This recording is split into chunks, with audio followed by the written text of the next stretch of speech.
Hello ladies and gentlemen, welcome back. Force here, continuing our Game of the Week coverage of Magic 2014 Duels of the Planeswalkers.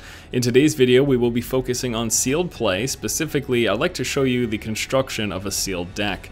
Now before we jump into that, I want to let you know how this whole system works. Basically, when you pick up Duels 2014, you have 2 slots with which to make sealed decks. So with those slots, you'll click on one of them. You will be given 6 booster packs with a random assortment of cards, and then you construct a deck with that random assortment. You play through a sealed campaign, which lets you unlock 3 more booster packs, and then once you have all of those are all the cards that you have available for that sealed slot, and if you're not happy with it, you have to buy another sealed slot. So you start off with 2, and then any additional ones are purchased. So I purchased this slot here, with which I made a deck with, and then I've got a couple of additional slots. Now here in this video, I'd like to show you the unwrapping, if you will, of all of the booster packs, as well as the construction of a deck. So let's go ahead and click on this slot. Now I've heard people talk about the fact that, oh man, you have to, if you don't, what if you get really screwed with the random cards and your 2 slots of sealed decks are just not good decks? What do? You've got to purchase new stuff. That really stinks. Well, yeah, but it's, it's a card game, and many card games in that sense are pay to win. In fact, the physical game of Magic itself is pretty pay to win, and that if you want one of those competing high quality decks that do well in tournaments, you have to buy some really expensive cards. But that's how it works here. They do give you those 2 free slots though, so you can at least play with those. And then of course there's also the normal campaign if you don't like the notion of playing with the sealed decks. But I gotta say, sealed decks are pretty fun because it's a random assortment of cards. So let's see, the first rare that we have is the Brittle Effigy. It's an artifact that I can use to exile a single creature. It's actually pretty cool. And then I've got a couple of uncommons here in the Fire Servant, Enlarge, and the Turn to Frog. Let's go ahead and take a look at the next booster. So what we'll be doing here is I'm going to unwrap these 6 boosters, and then we'll make a deck with what we get, and we'll just kind of see how it turns out. A nice white rare here. The Angelic Arbiter, 6 lands for a 5/6 flying. Each opponent who casts a spell this turn can't attack with creatures.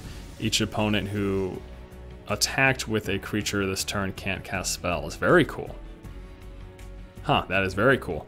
Okay, for the uncommons, we've got to this red sorcery here, putting 1/1 tokens into the battlefield. If I win a flip, I can return it to my hand. That's really cool. Also the Volcanic Dragon, Flying Haste, and the Young Pyromancer. On to the next booster. So far I've got an artifact and a white rare. The rares and the uncommons are basically how I decide the type of deck that I'm going to build and the colors. Destructive 4, 7 lands. Each player sacrifices 5 lands. Destructive 4 deals 5 damage to each creature. Really cool.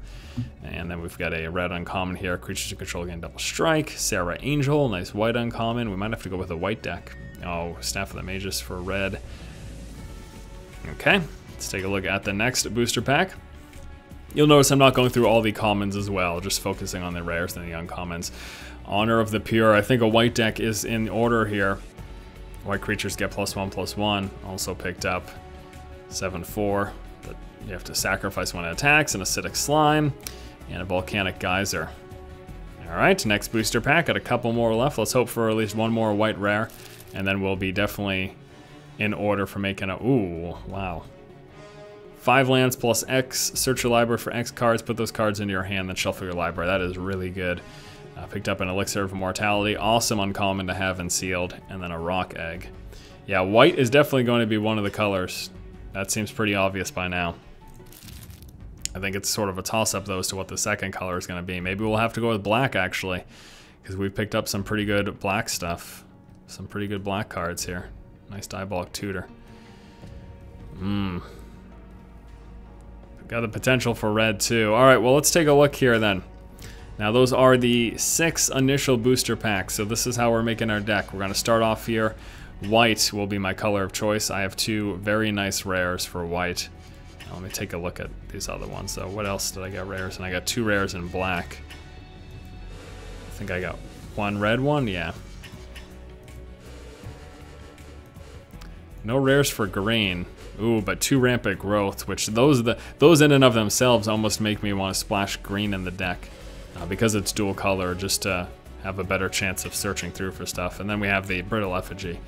plus the Elixir of Immortality. Elixir of Immortality is pretty much a must-take, and the Brittle Effigy is kind of the same. Elixir of Immortality, being not only the 5 life is great, but being able to shuffle your graveyard into your library is really awesome in a format where you only have 40 cards. And then the Brittle Effigy, this is direct creature removal. So, what are we thinking here then? Let's take a look at what we have for white creatures. Do we have much low casting cost? Not really. Creatures are really important in this format. But we've got some really great stuff like the Honor of the Pure. But if we don't have a lot of white creatures, then the Honor of the Pure isn't that great at that point. I mean, I guess we do have a few, but not a ton. That's actually not bad. I don't know. Let's take a look again. I'm liking what we have for black here. Holy heck. Some nice removal, some nice cards. It looks like black is going to have to be one of the colors. So we're going to grab those. All of this. Tormented Soul, Ravenous Rats. I mean, these are all really, really good cards for this format. I mean, really, really good cards. I don't like that so much. Alright, so that's the start there. Let's take a look at the white again.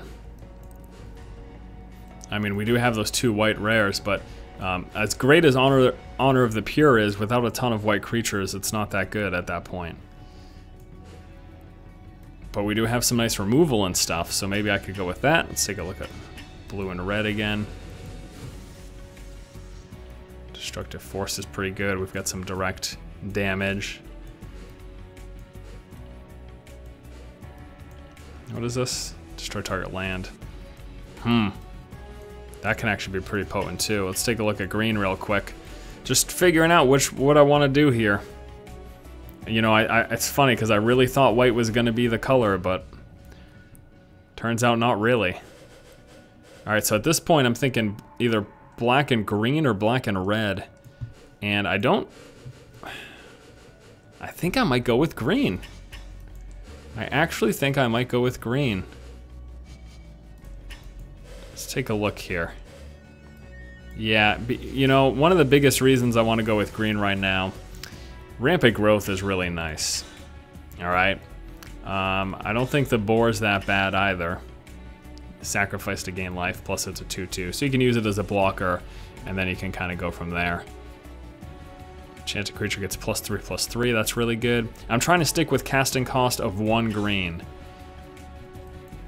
because I've got a lot of double black casting cost. Reach and Death Touch is actually really nice. The Death Touch alone, plus the Reach, you know, it's Reach. Giant Growth is awesome. Fog is really good. That's 23 cards right now. Let's take a look if there's anything else in here. Let me go back to... No.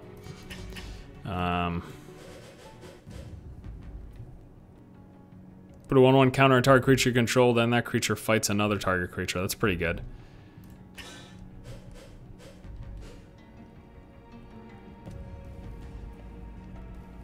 Destroy target creature with flying. Target creature gets +7/+7 until end of turn. Well, actually, I've got 24 cards in the deck right now. 25 now. Okay, so I'm gonna stick with this for now, I think. Yeah, let me take a look here. 12 black, 11 green. We've got a couple of double black though, which is gonna necessitate having more black mana than green.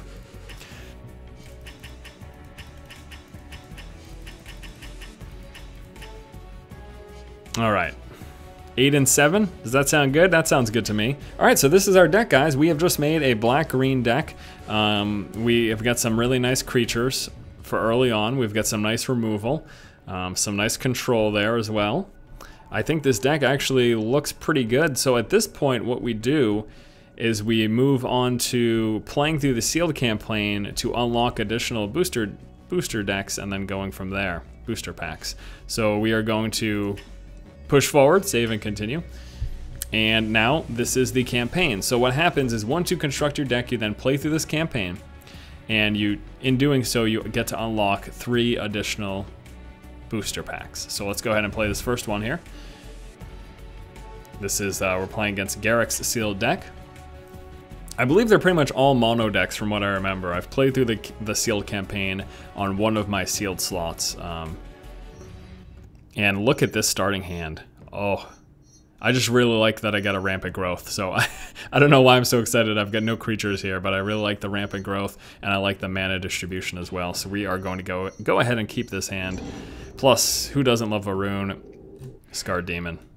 Scarred with runes. All right, wonderful. Drawing into more mana. So, you know, getting this mana is actually really awesome. But we, of course, also need creatures. That's an important part of the equation. All right, he's going to play a 1/2 Reach Death Touch. Now, all of these sealed decks, they're pulling from the same pool of cards, but again, it's a random distribution in terms of what cards you yourself will receive. So we throw down the Rampant Growth. Super excited that I got 2 of those. Obviously having 3 or 4 would be even better, but 2 of them in a 40 card deck isn't bad. And especially with a dual colored deck, having that and being able to choose which land type you get is even better. He's going to attack me for 1, which I just take because there's really nothing I can do about it. And he's going to play Staff of the Wild Magus, which will give him 1 life every time he plays a forest or a green spell. That's actually really going to hurt, having to contend with that. But we got stuff, guys. We got stuff, such as this 2/2 flyer comes into play. He loses 2 life, I gain 2 life. And we've got enough mana so that we're going to be able to play the Runescarred Demon in 2 turns, which is really funny. Next turn, though, I will be killing off his creature with Reach that can block my flyer, and then hitting him with the creature plus Giant Growth, which will be a nice cool 5 damage right in his face. He's going to throw down a 4/4. That's fine. I still ideally want to block the creature with Reach when this comes into play. I still want to kill the creature with Reach because when this comes into play, I can deal with the 4/4. Oh, jeez. This is awesome. Have this, too. +2/+2 and lifelink. All right, so we are going to murder the creature with Reach so that he cannot block our flyer. And then we will hit for 5 with the 2/2 plus a Giant Growth, bringing him down now to 15. And then next turn we can play the Runescarred Demon. Turn after I can play the Mark of the Vampire, giving a creature +2/+2 and lifelink. And the great thing about the Runescarred Demon is that it provides library search. And in case you're wondering as well, we are playing on the Planeswalker difficulty. It's the most difficult setting. That's just by default what I play this on, so.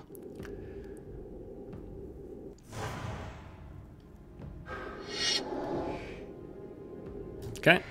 He gets to put a 1/1 counter on a beast at the beginning of his end step. That's a bummer.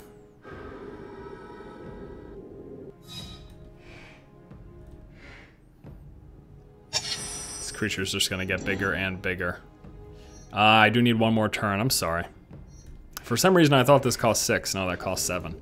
I've been drawing a lot of lands. Quite a few. I might have to filter those down a little bit. How many lands did I play with? I think I decided on 15? It was 15 or 16? That might be a bit much, actually, in a 40-card deck.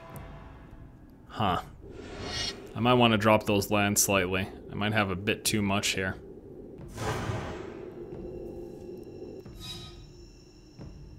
Well, I will probably win this race because of the lifelink exchange. Time to play the Rune Demon. And then search my library for any card. Question then becomes, what card do I want? Could get the Diabolic, which would just let me search again for multiple cards. I guess so, I mean.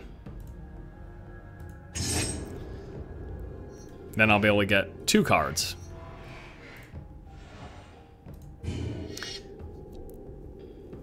And in this exchange here between us, I am gaining life every turn. And I've got a 6/6 flyer about to come his way too, so this should be a pretty easy win. I just wanted to do this one game just to show you the unlocking of additional booster pack. And luckily, oh no. I was about to say this game is going in my favor, but that hurt a lot. And then he's gonna hit me for 9. But I do have the Elixir of Immortality, which is good. Plus the 4 life that I'll gain there.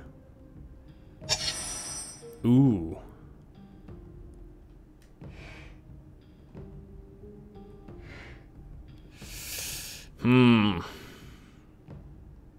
Yeah, I mean, this is the thing to do here. So this is going to come into play. We will destroy his artifact, so he stops gaining life. And I now have a 2/2 blocker with Death Touch. And then we will attack for 4. Bringing him down to 8, me up to 13. Oh, there's a fog. Okay, that's a big swing. If he can kill my acidic slime and then hit me with 8, I might lose this game. I will lose this game if he can kill the acidic slime here. Nope. That's crazy. Oh my. He just gave it +7/+7. And forces it to be blocked.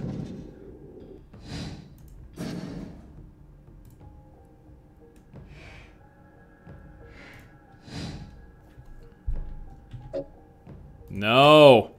I lose! Oh man, the game is going so well too. That's a bummer. Alright, let's play again. We gotta win this, right? We have to win this. Can't go out on a loss like that. Alright, we're gonna keep this hand. I do think this deck is pretty good. That really... It's so funny because he's, you know, he's a mono green deck. I'm like, he's not gonna have removal. Well, turns out he did have removal. In that situation though, I was kind of SOL either way. So even if I hadn't played the Acidic Slime and I just played and activated the Elixir of Immortality, it only would have been 5 life. He got +7/+7. Plus he fogged my attack. It was those two things. That's really funny. That could not have gone any worse than it did. That's really funny. Right, we're gonna hold on to the discard for a moment. We'll start off with a Deadly Recluse. 1/2 reach and Death Touch.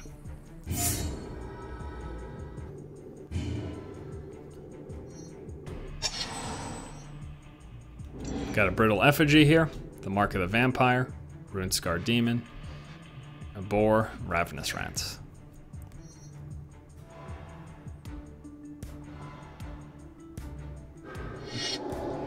And he's gonna play a Deadly Recluse of his own. Interesting. A little standoff between us here. Can make him discard a card forcefully. Let's go with the Distress against Garrix. I want to see if he's got any lands in there before I drop a Ravenous Rats. He does have a land.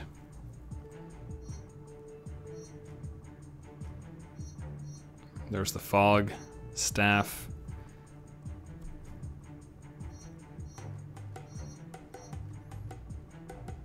I'm most concerned about the Staff, him gaining a ton of life, so we'll remove that. And then I can play the Brittle Effigy for direct creature removal. And we'll skip attack. I'm just gonna save for blockers at this point. I don't think there is any reason to do otherwise. All right.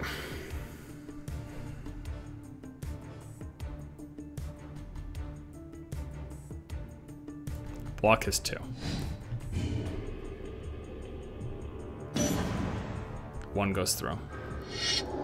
He plays his own Brindleboar, which he just drew into. So that means he played the land that he had. So that means I can make him discard a real card and not a land.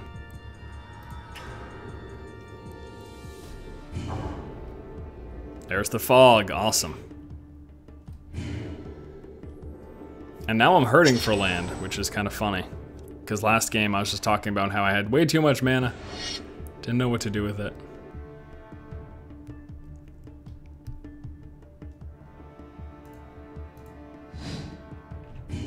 Jump block, take 1.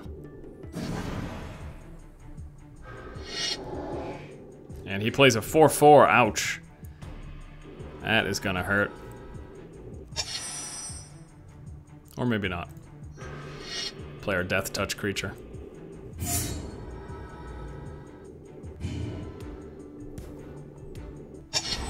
Still don't have much mana, unfortunately.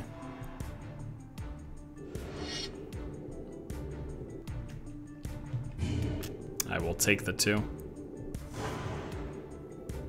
Come on, mana. That is not mana.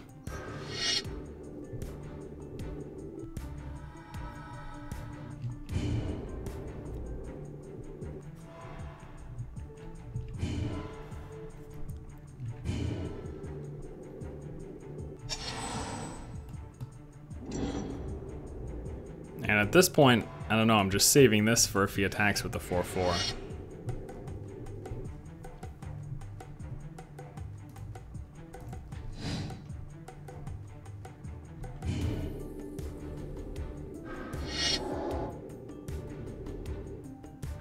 He's gonna pump it up. I will sacrifice this to gain the life.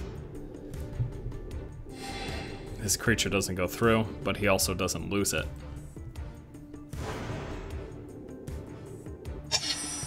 Ah, creature removal, wonderful.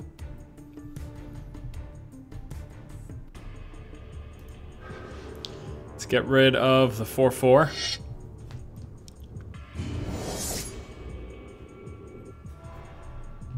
And then say go.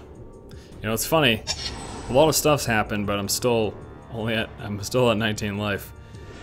All right, he's gonna swing with everything. I guess we just block the 3/3, huh?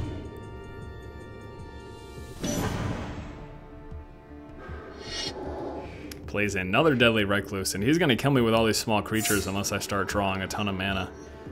I mean, seriously. Even that's not enough still. I can exile someone though. Though at this point we can just hold off on that.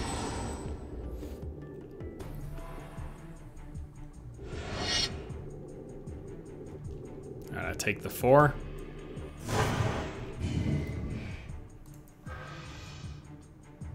Need to get rid of one of his 1/2s. If I target the 2/2, he'll just sack it to gain life. I guess that gets rid of it either way, but... Play the Ravenous Rats. Force Garrix to discard a card, and then I'm not going to block with him this turn, because next turn I can put the Mark of the Vampire on him, which will be pretty big. He discards Giant Growth.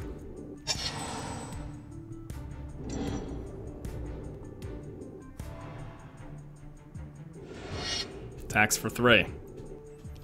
I take it.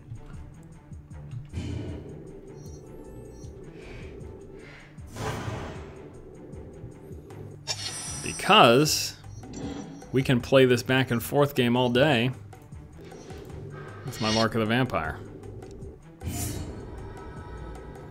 You attack for 3, I gain 3. You attack for 3, I gain 3.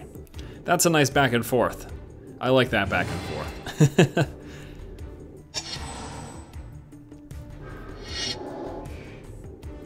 Alright, chance a creature gets +3/+3. All of a sudden that back and forth is not in my favor. But I will be throwing down the Acidic Slime next turn. At which point I will destroy his enchantment.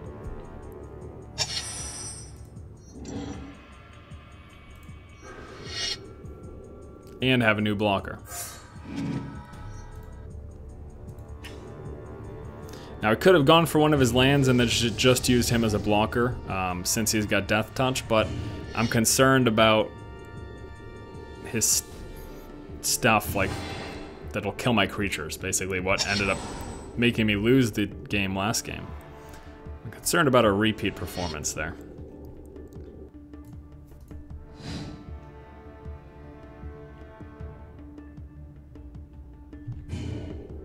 Let's see if he sacks it.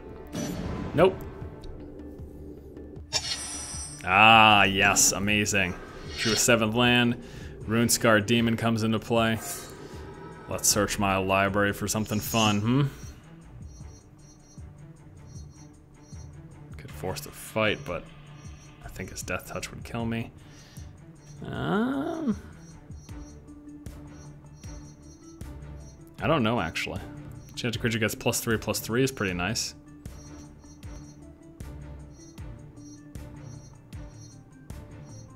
Yeah, why don't we go? Oh, no!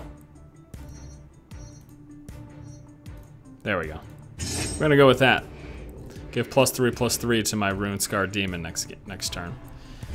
And I won't attack because he will block with his Death Touch creature, killing off my Ravenous Rats, so I'm just gonna sit tight with that for now. I'm gonna let this go through.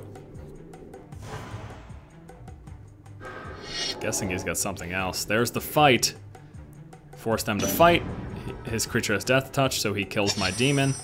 However, all hope is not lost. Oak form. +3/+3. 6 damage swing now. And to top it off, I gain 6 life.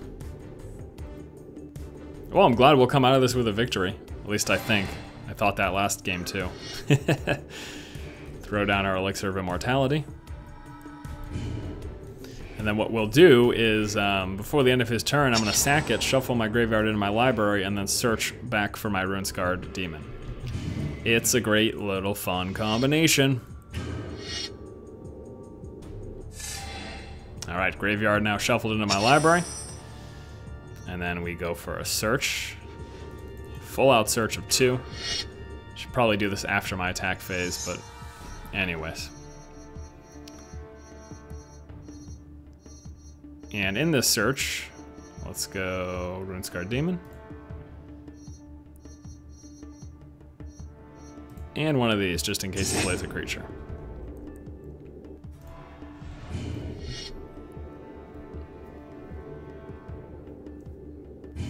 So this will be a victory this time. And no, it's not prematurely guessed.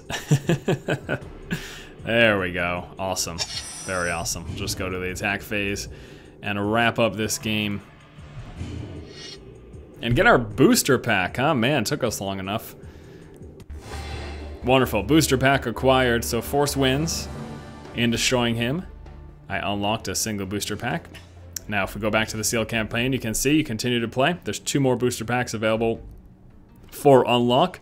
But let's go to the deck manager now. Take a look at what we got in the booster.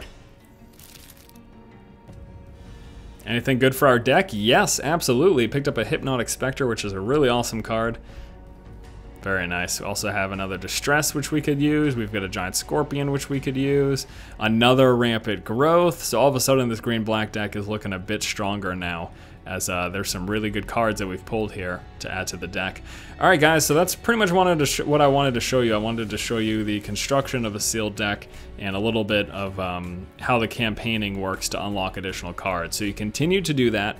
You unlock 2 more booster packs, and then that is your pool of cards. And once you have finished acquiring 100% of that pool, like I have for the blue-black sealed deck, if you don't like what you have, you can purchase additional slots for $1.99. Again, I know some people are not too thrilled about that, but frankly, compared to Magic the Gathering Online or many other card games, spending money for cards is pretty normal. But it's kind of a bummer that they did it in this format without this being a free-to-play game. I would be all for something like this if this were also free-to-play. But, you know, whatever. If you don't like it, you can just also not play the sealed format. That might not be the best answer to that problem, but that's the way it is, so there you go. All right, guys, thanks so much for watching. Stay tuned throughout the course of this week. We'll be continuing our Game of the Week coverage of MTG 2014, Duels of the Planeswalkers. Next up, we'll probably be taking a look either at the Revenge campaign or challenges, or some multiplayer. But we do multiplayer every Friday, so we'll focus on some other things. All right, guys, thanks for watching. Keep watching, and keep owning.